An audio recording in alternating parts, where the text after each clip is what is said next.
All right, guys, thanks for joining us. We got the Tampa Rays today, and really do appreciate and welcome Tricia Whitaker. Thank you so much for coming on. Tricia is Bally Sports Sun Rays sideline reporter and host. Really do appreciate you taking the time to come out and give us all your thoughts on the Rays and how we're going to be battling you guys through the AL East. Yeah, absolutely. I'm just glad we have baseball to talk about right now. I was a little worried for a bit.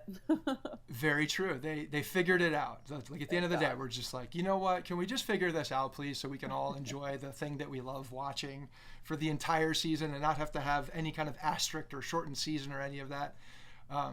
What's been the thought down there? Just in the Tampa, the clubhouse around the lockout. What was the feeling going into that? Are you guys just waiting for the anticipation of it, frustration? Like, how are you guys feeling down there as it was getting ready to, for them to actually sign? Yeah, honestly, I think the team did a really good job of preparing the players before the lockout even started. So we hear a lot from, especially the pitchers, because this affects them the most, obviously. We hear a lot from the pitchers about how the Rays pitching coach Kyle Snyder basically set them up with game plans before the lockout started, because he knew that he wasn't going to be able to talk to them, right? So going into the lockout, he was like, hey, you're going to work on this. Ryan Yarbrough, you need to work on getting your velo back to where it was, because that was your biggest problem last year.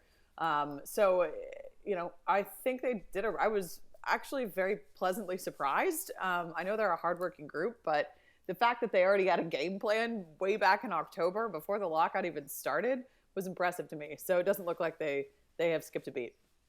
I got to tell you, it feels on brand for the Rays to be ahead of the game with the way that they develop their players, the way that they have, such a it really does. When they lose a guy, it doesn't seem like they skip a beat lately. It really doesn't. And I think even last year when you're looking at the pitching that they lost going into the season, I was one of them looking at the season while Andrew, my co-host, and I are talking about what the AL East is going to look like. And people had the Rays down in the standings. They did not think it was going to be another year. And I'm like, what is everybody else looking at that we're not seeing? Every year they just find another guy that we've never heard of who throws 100 miles an hour, and they develop these and they bring them up and they have success. So I wasn't surprised with it. And what you're saying right now does seem like it's the way that they run their organization, which is tight and very organized. So I have a lot of respect for the way that the organization handles themselves and conducts their business. Yeah, 100%. That's the Rays, right? I mean, I remember last year we'd be like, all right, who's available in the bullpen today? This guy, never heard of him. Like, I mean, right. It was crazy, and yet they still had the best bullpen in the league for the majority of the season. So the front office and the scouts, and I hate, like, I always tell people I hate team talk. Like, I hate people who are just like, everybody's so amazing. Like, no, that's not true.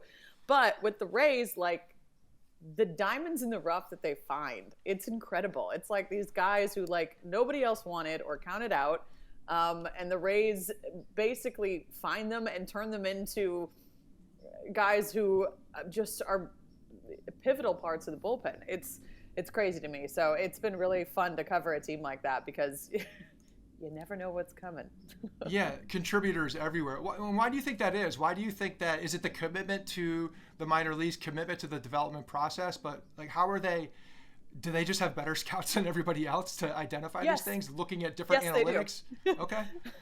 Well, and hey, I'm that's a straight shooting answer. I appreciate it. Yes, they do have better scouts than everybody, and I'm okay with saying that.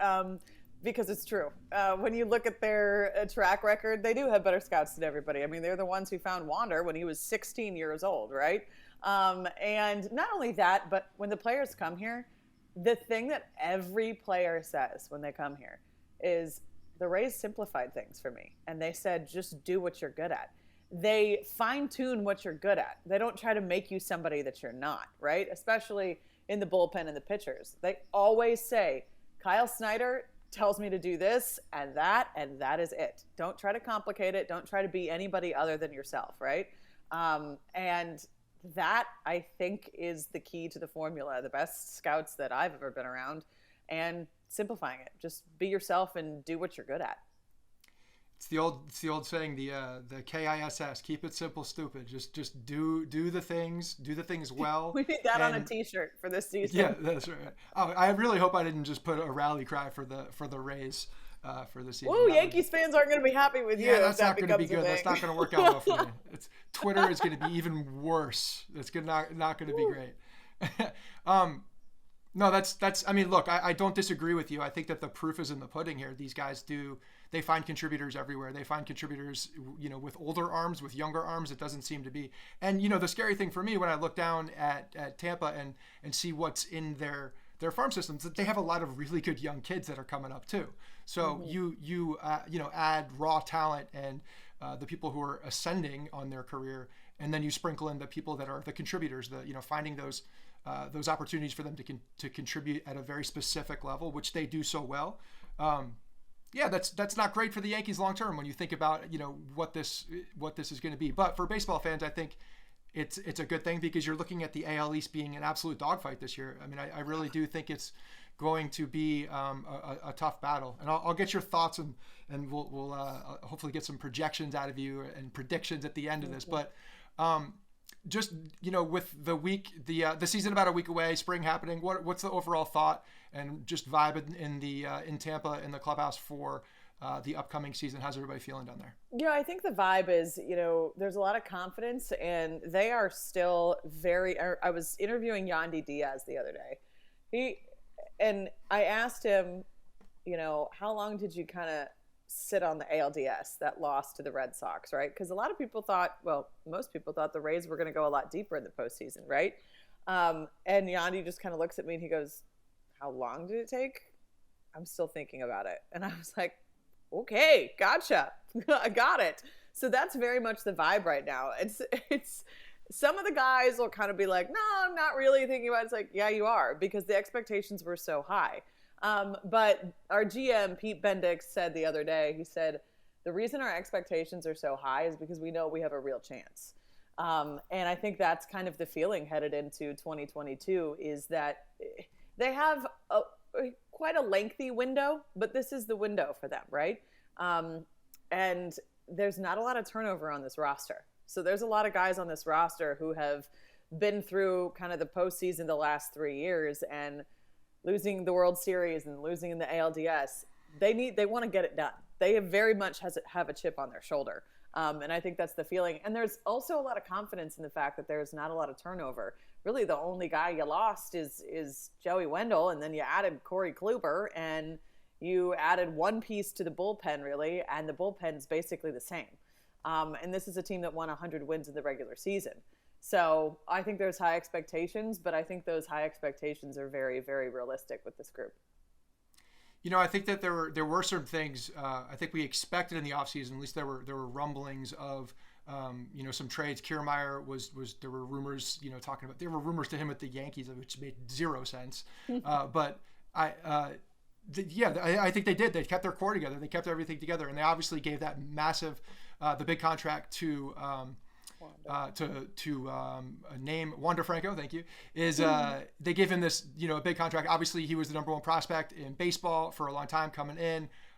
Is this that next level, or are they expecting this, a big year? Obviously he was among the top of AL Rookie of the Year with as we call him. So look, all due respect, Rice-A-Roni getting into, as the Rookie of the Year, but are you expecting just this breakthrough big year from him, and for him to start really carrying this team?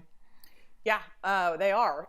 But the thing about it is, last season when he came up to the big leagues, he probably took a whole week just to get comfortable, and that is it. And then he was comfortable, right? It was crazy watching him. I mean, Kevin Cash was talking about Wander the other day, and he was like, he's such a tough at bat because he's going to put the ball in play.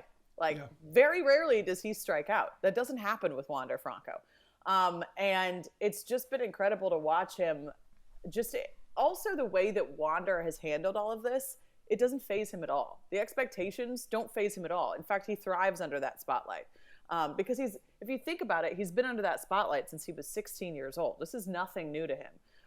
And I do think that in the first full season, this is going to be very telling of the player that he's going to be. I feel like a first full season in Major League Baseball with expectations pretty high. And he did that to himself because last year it can be argued he exceeded those expectations. You know, that on-base streak, you see a 20-year-old with names, you know, like Mickey Mantle and those guys. It's just like, what? Like, how is this even happening? You can't even legally have a beer. Like, and you're, you know, you're already making Major League history. So the expectations are very high, but I don't think there's a doubt in anybody's mind that he's going to meet those expectations. At least that's the feeling I get in spring training, because, you know, during spring training, it's the time to write feature stories. So you've got all these writers coming in asking the same exact question every single day, but it's different outlets, right? So like the last 3 weeks, Kevin Cash has had to answer the same exact question about Wander, like almost every single day, because you got the New York Times coming in, you got somebody from The Athletic, you got whoever it is, MLB Network, and Kevin's like, you know what? I actually don't mind answering this question 1,000 times because Wander has high expectations, but we know that he's going to meet those expectations. So I'll talk about it all day long. Yeah, I mean, he definitely looks the part. There's no doubt about it. You can, you know, just a eye test, gut check when you see a guy coming up and having the success that he does. It doesn't seem like any moment's too big for him. It doesn't seem like the stage is too big for him by any means. He definitely feels like he fits in very, very naturally. And you can just tell he's a ball player. And, you know, the fact that he doesn't strike out and he showed that already and he's just making contact, like that's in today's game, one, just an amazing attribute to have as a hitter because of the big strikeout and home run trends that we see across baseball. Having a guy that is able to make, you know, contact, able to get on base in different ways, spray the ball, you know, pull the pole. I think it's a huge attribute for that. When you're looking at some of the other guys coming up, I know that there are some young guys coming in. I think even when you look in the rotation as well, Patino is a guy that I know that there's a lot of expectations around. I expect him to take another step this year. Who else are you looking at as another player that, you know, maybe isn't getting as much limelight, but you're expecting, you know, either a leap or, you know, someone's going to show up this year and make an impact? Yeah, I think you mentioned Luis Patino. That's actually a really good one. Not to take your answer, but that's probably the answer is Luis Patino. Another guy would be Shane Baz. Obviously, right now, he had to have some loose bodies removed from his elbow, but he'll be okay. It's not seen as a big deal. But probably Shane Baz and Luis Patino, those two guys. Shane Baz made his debut last year. Luis Patino, obviously, let's see, he made his debut in 2020 in San Diego, but they're really looking to him to take that next step, right? And Shane Baz is a guy that I'm so excited about. He's young and he is just incredible to watch on the mound when he's firing on all cylinders. So I think my answer would be Shane Baz and Luis Patino. Those are the two guys that I think they're really looking to step up. Shane McClanahan as well, but he really stepped up last year when Tyler Glasnow went down. But, you know, he's their opening day starter, and Glasnow's not expected to return until the postseason or the very end of the season. That's best case scenario, right? So Shane McClanahan has a full major league season under his belt, but this is his second year, and there are very high expectations for him because he is their ace from day one. Last year, he wasn't their ace from day one, right? So I think that would be my answer, those three guys. And I know they're all pitchers, but I think that's what I would say. Maybe another guy would be Taylor Walls. He is a guy he's expected to be a do-it-all infielder, but he knows that when Wander Franco's in the lineup, Wander Franco is going to be a shortstop, not Taylor, right? And Taylor's a shortstop. He's a damn good shortstop. Kevin Cash has talked about how they have two of the most athletic shortstops in the league at spring training right now. But Taylor's going to have to take a step offensively, and he's going to have to be okay with being a versatile infielder and knowing that when Wander is in the lineup, he's going to play shortstop. So I think that's, gosh, you asked for one player and I just gave you four, didn't I? See, that's just you're just gloating about the scouting and all of the good players that are young coming up. Hey, we got a lot of them. It's all true. I know. No, trust me, biased. I know. I know. And you know, when you start losing named players, that's when you look. You just look towards the new guys that are coming up for this organization, and you just expect them to make an impact. So, what's the team dynamic? You know, I think keeping some of the guys, Kiermaier's, you know, when you look at some of these teams that do really well, there's a mix of veteran guys, young guys coming in, and they find that clubhouse juju that does well. It's a nice mix of been there, done that, and also as I've said in the past with the Yankees when they in like 2016, young and dumb. They don't know any better. They just know how to play baseball really well, and they know how to play hard, and then the things happen. And you have these veteran guys shape, I think, sometimes who they are and how they play throughout the year. So what is that presence? How important is that presence in the clubhouse to have the veteran guys, along with this mix of young talent, for them to take the AL East to look and make that deeper run, because clearly their sights are on World Series or bust at this year, and rightfully so, they have the talent for it. Yeah, it's very important, and one of the guys that a lot of the team has been talking about this season is the addition of Corey Kluber. He is that veteran presence in the clubhouse right now, right? This is a 2-time Cy Young winner. He's been there, he's done that. He's not a raw guy, right? He's not going to go in there and be a cheerleader. Yeah, he's not a raw guy, right? But he is that veteran presence in the clubhouse that I think that they needed, right? They've got, a lot of young guys, but I do think they needed that veteran presence. The last time they really had that was Charlie Morton. So I think Corey Kluber was a huge piece to that. But otherwise, I mean, it's weird to say that like Austin Meadows and Brandon Lau are the veterans now on that team, but they are, right? And you've got Austin Meadows, you got Brandon Lau, you got Kevin Kiermaier. Obviously, he's a veteran of the team. He's almost 32 years old. But I do think that veteran leader is going to be Corey Kluber for them. And like I said, not a very outspoken guy. He's more lead by example. Watch me work. And I think that's going to be really valuable to this team. This team already has like really great chemistry. Like the Rays are kind of known for that. You can come in and you can be yourself. And Kevin Cash preaches that too. It starts from him. I mean, the man is the most even-keeled, level-headed guy that I have ever covered. He generally acts the same when they win and when they lose in a press conference, and that's very rare. He's very matter of fact, and he doesn't get too high and he doesn't get too low, and that trickles down, down the roster. So when you talk about a veteran presence, that is Corey Kluber, but in a strange way, I know he's not a player, but it's also Kevin Cash. No, it's interesting. Yeah, he's definitely that guy. You could tell that he has a lot of respect in the clubhouse, that he the way he even talks to the media sometimes, catching a few of his press conferences, you can tell that he has that respect, has the players back, and is really one of those true player managers. I think he does a very good job at getting the most out of his guys. You look across the league, you may have as much talent and the scouting, but if you have a guy who can activate that talent on the major league level, that's a special trait, and it seems like he's got that. I will say one thing: the only time I have seen Kevin Cash not even keeled, do you know what that was? Bet you could guess. Playoffs last year, postseason, post game press conference. No. Golf course. Has to do with Aroldis Chapman and Mike Brasso. Oh yeah. That was the only time that I have seen Kevin Cash not even keeled in a press conference.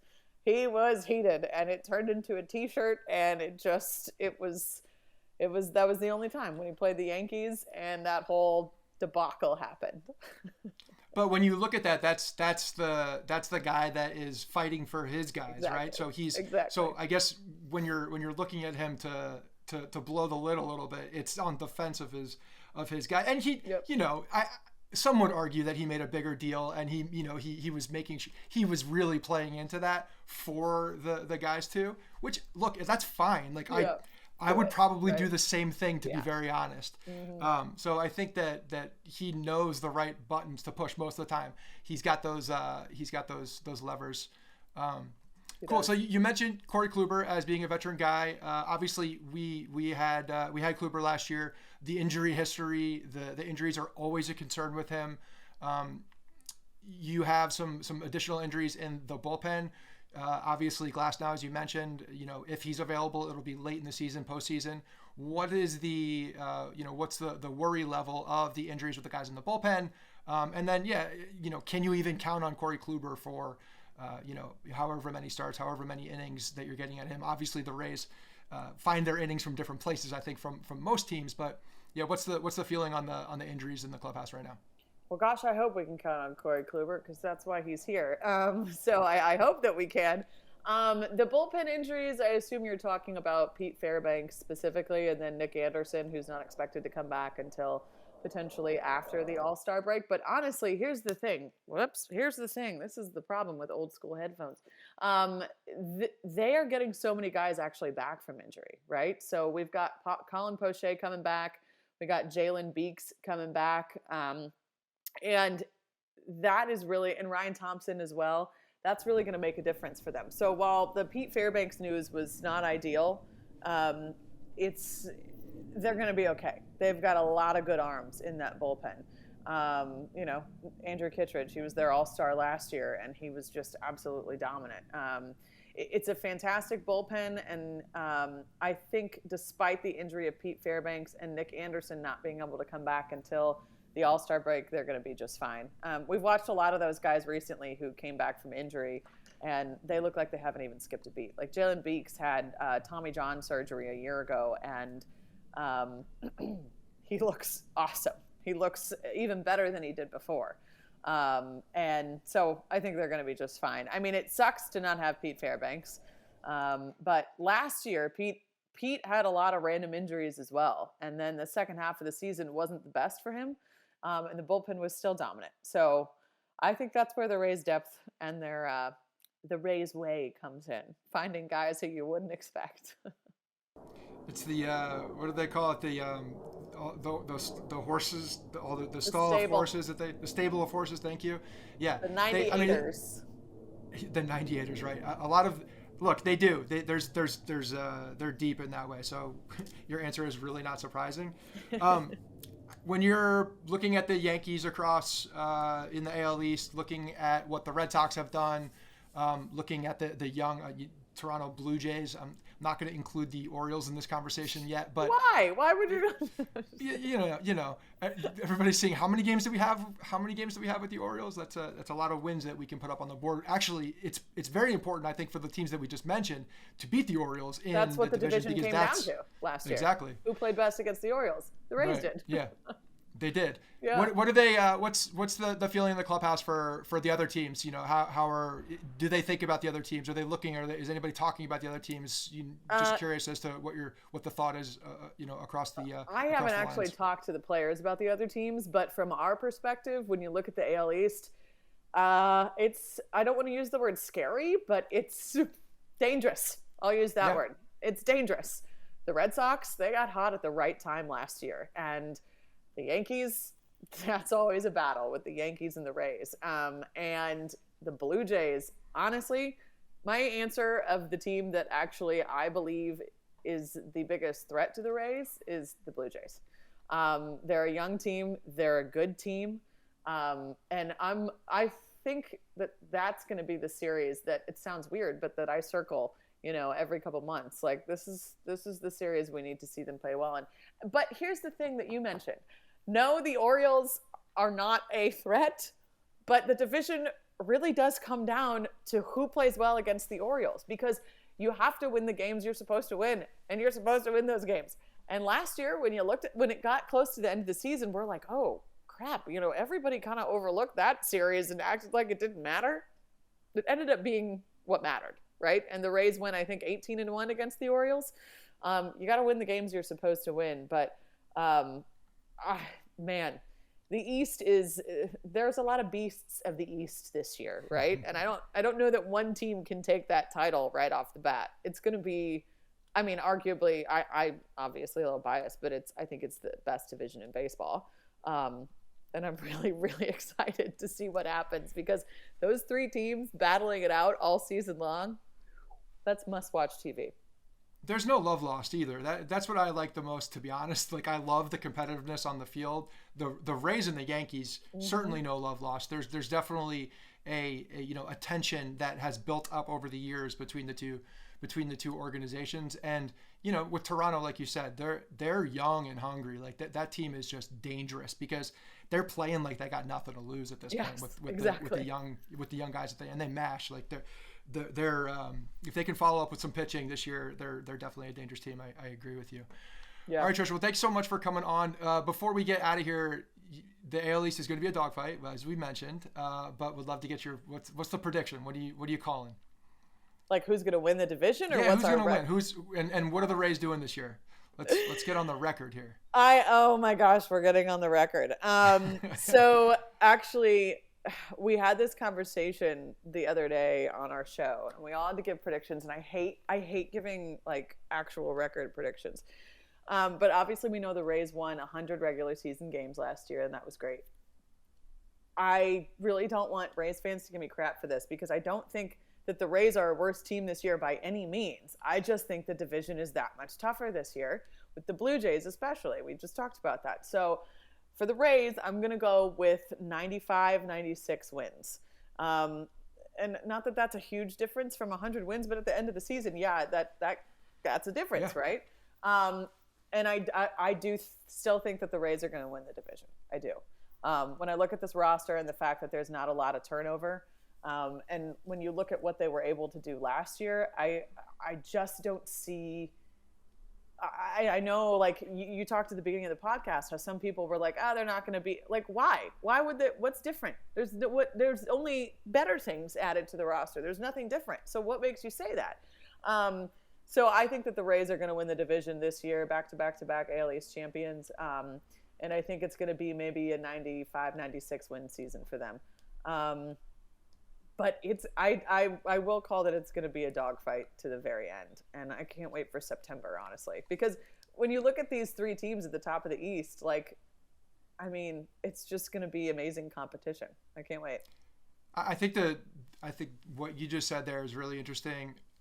Did not expect you to not pick the Rays, obviously, for the title there. But I think a 95-96 win team winning the AL East is super interesting, because of, they're going to beat each other up. But that also means that, going 18-1 against the Orioles is not a given. That's still a difficult thing to do, going against any team, winning, having that many wins against one team.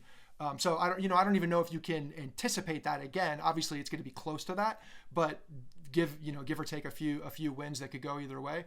Right. Yeah, maybe it is mid 90s. I still think that someone's going to squeak at 100 wins to win. I think that's going to be that's the target to get to win the AL East. I think it is right there at 100 wins. But yeah, it's going to be a dogfight. So who's it going to be that sneaks out? It's going to be the Yankees, of course. Absolutely going to be the Yankees. I mean, come on. We have to say the things that we're supposed to say. We do. We have to say the things. Win the games you're supposed to win and say the things you're supposed to say. That's how it goes. At the end of the day, I don't think the Red Sox have enough pitching to win the division. I think Toronto. Agreed. I think it's the Yankees, Tampa, and Toronto. I think it's those three teams. And it's going to come down to head-to-head, and I agree it's going to come down to how you play the Orioles and, how you take care of your business and the games that you have to win. But I think it's going to be a dogfight. Last year I would have said the Red Sox would not have, beat the Rays in the ALDS. I just would not have said that would happen. That's because the pitching wasn't supposed to be the way that it was. Right. And Nathan Eovaldi's not supposed to be that guy. It's like you don't know what's going to happen. So we could look like total idiots at the end of the season with our predictions. That's fine. That's to be expected, I think. All right, Tricia, thanks so much. Really do appreciate it. And maybe we'll talk during the season as absolutely. Thanks for having me.